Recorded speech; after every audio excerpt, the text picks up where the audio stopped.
Welcome back. We are now going to talk about party donations. Before we speak with our guest, Robyn Pasensie from My Vote Counts, let's drill down into some of the numbers.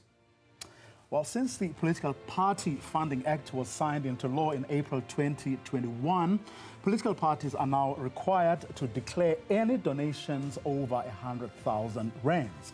Every quarter, the IEC now collates all the declared donations and they are published for all to read.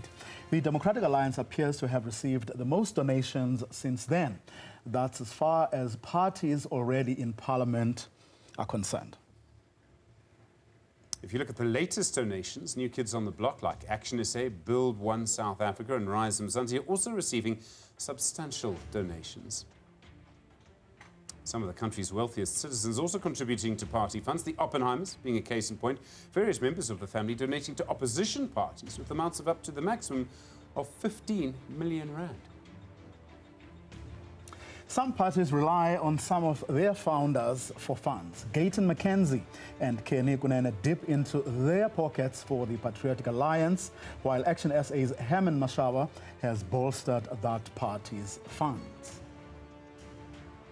This shows how various parties have declared donations since the law came into effect in 2021. The blue line shows the Democratic Alliance receiving consistent funding. The yellow indicates the regular injections of cash by the ANC's investment arm. And then there's the green spikes, where some of those new parties, such as Rise Mzansi, have received big cash donations. Joined now by Robyn Pasensie, a researcher at My Vote Counts. Robyn, thank you very much indeed for joining us. We really start to see here the huge impact that just a few wealthy people can have on our politics. Absolutely. First of all, good evening, and thank you for having me on the show. And your assessment is correct. It's something that we have seen for the past 3 years of the Party Funding Act.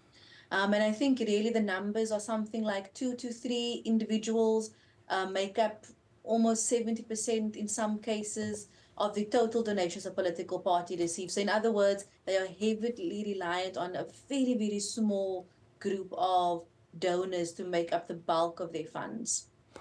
Now, let's talk a bit about what, the president acceded to, from what we've been told, we're told this morning. I'm yet to come across someone who has rebuffed, not simply denied, that is, that the claim or accusation that what this new law is about really is a cash-strapped ANC really trying to secure itself some funding.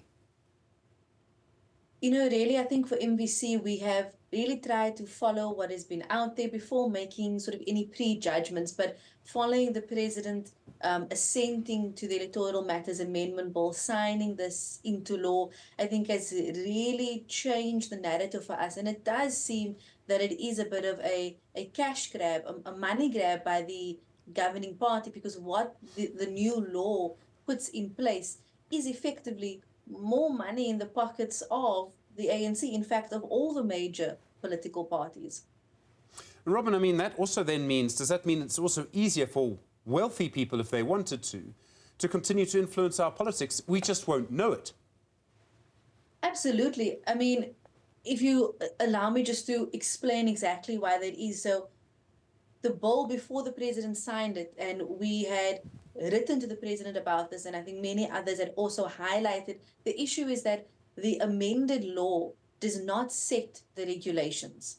So it's entirely up to the president. It's solely at his discretion to set what those regulations are. But he can only do that after a resolution from the National Assembly. So if the president now sets a date of commencement for this law, because it's not yet operational, once the law is operational, it will mean that we have no thresholds. We will have to wait until the president tells us what that is. So however brief that period is, it's going to be a bit of a money free-for-all, a massive money grab. We won't know who's funding because they're not legally obligated to disclose. There'll be no limit to what they can give. So, I mean, you could give hundreds of millions and we just won't know. And even if the president were to set the thresholds now, when he gives a date of commencement, it's still at his discretion to set the limit sort of again at a very, very high amount, which again, to your point, Stephen, means that more private donors are going to be able to pump their political parties with more and more money. The fact, Robyn, that it abolishes, previous caps on donations to political parties, as well as the criteria for disclosing those, contributions. To what extent then does this then undo all those transparency and accountability gains that civil society fought so hard, to have inserted, and which are found currently in the Political Party Funding Act? I mean, the short answer is it takes us essentially back to square one, almost as if we did not have this law in the first place. And in fact, today here in the news, MBC was exceptionally disheartened that the president completely disregarded what we had specifically asked the president to look at, which is that the bill in its current form is highly problematic, and he has signed a highly problematic bill into law. So even if, like I said, the president sets thresholds when he gives a commencement date, the fact remains is that it's still within his perhaps highly biased discretion to set limits that could benefit a political party and the political status quo that we currently have. So I think this is a massive step backwards in terms of transparency and accountability when it comes to money in politics.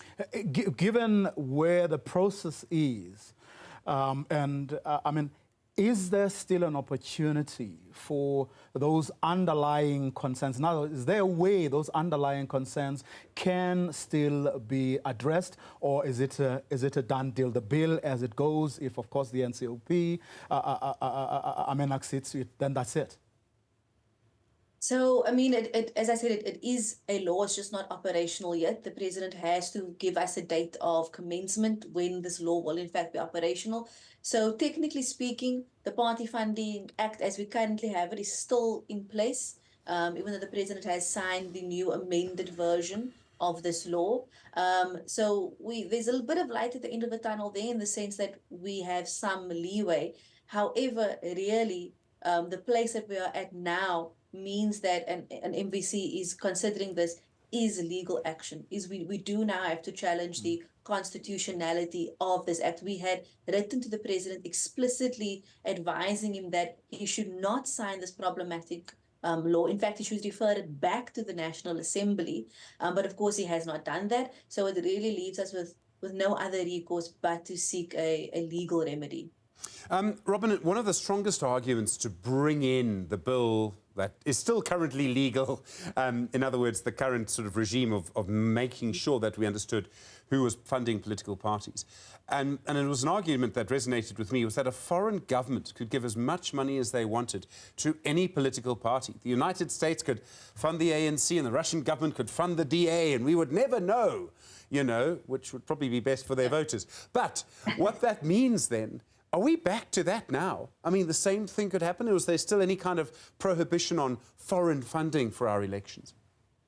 So the current PPFA, as it stands, says that you may not accept foreign funding except, and this is the big caveat here, except if it is for political purpose, which is somewhat vague. So for political development, skills, training, that sort of thing.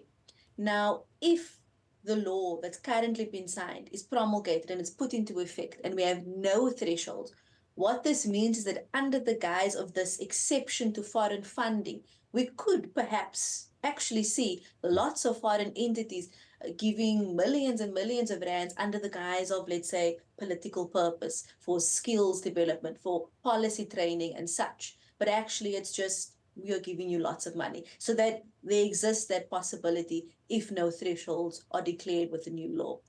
Are there any jurisdictions out there, Robyn, that have dealt with this issue, that would have been confronted with similar challenges to those that are confronting us 30 years into democracy, that have, dealt with this issue better than we are handling it at the moment?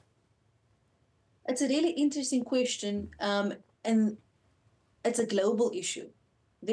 In our research, there is no country that reports having this kind of legislation where it has gone absolutely smoothly. And I think one of the main impediments to that is a political culture that prioritizes the money over the functioning of democracy. So that's not to say that the law isn't needed or that this is not necessary for transparency. It absolutely is. The issue we have is that you will have politicians, political partners, no matter where they are in the world, use the opportunities within their own parliamentary and legal systems to make changes. And we are seeing that trend we are seeing here in South Africa. It's interesting because on the continent, South Africa has, on paper, one of the more progressive and forward-thinking laws on party funding. But as you can see here in our own context, we've only had this law for 3 years, and it is already basically at its most important provisions being gutted. So what we really need to see, and I would imagine this is on a global scale as well, is a massive change and shift in a political culture that's for majority of voters, for the public, and not sort of for self-interest. That's a major political issue, no matter where in the world you are. Robyn Pasensie from My Vote Counts, thank you very much indeed. Really do appreciate your time.